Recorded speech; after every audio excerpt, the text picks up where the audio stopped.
Hello, this is known as the box chain or box weave.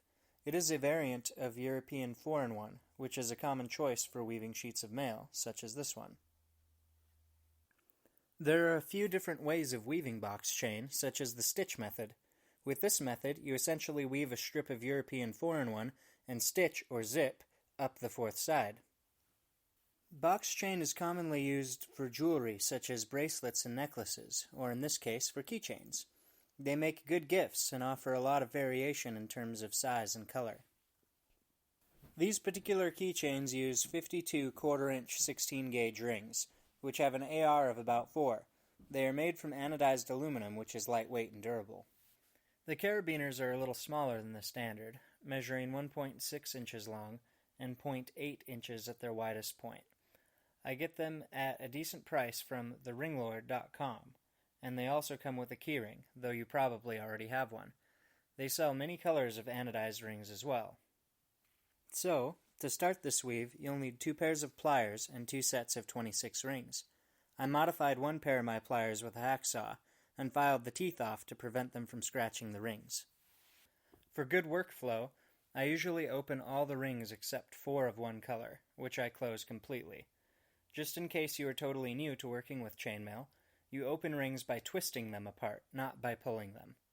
You don't have to open them a lot, and to help prevent them from warping or weakening, it's actually in your best interest not to. You can save a little more time when opening rings if you grab for a new ring with your right hand while dropping a previous one with your left. I was curious as to just how much difference it makes, so here's a comparison.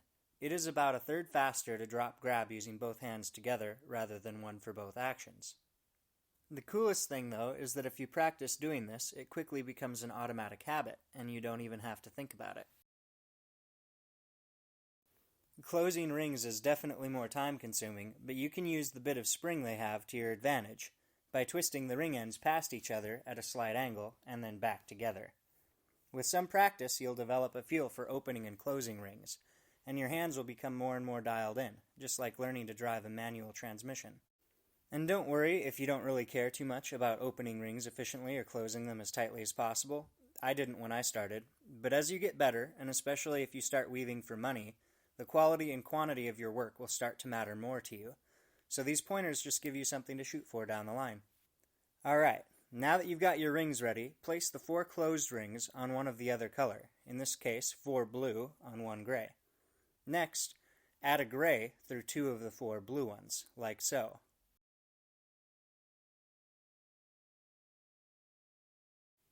Now flip the gray, either away from you or towards you.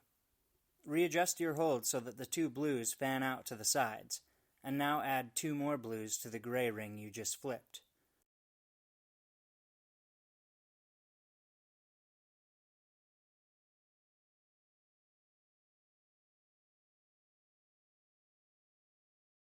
Next, add a gray through both of those blues.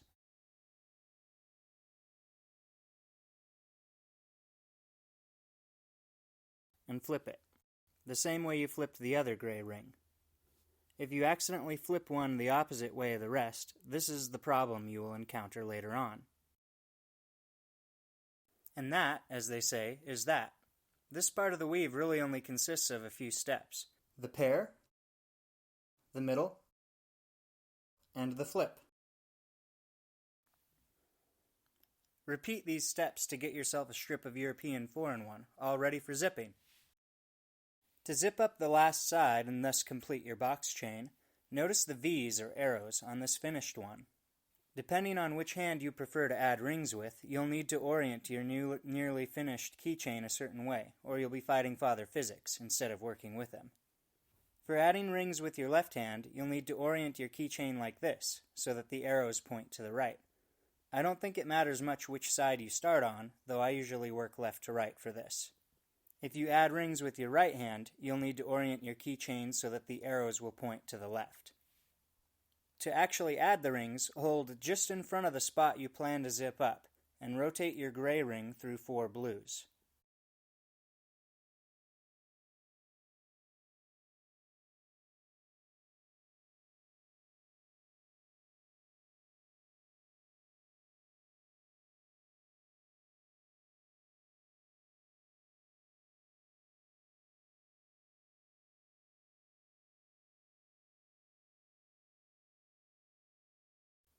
Once you've done a few of these, you can see that they all nicely mirror the ones on the other side. Also, if you want to switch which color is on the outside, you can do that. You just have to work from one end of the chain to the other, like this.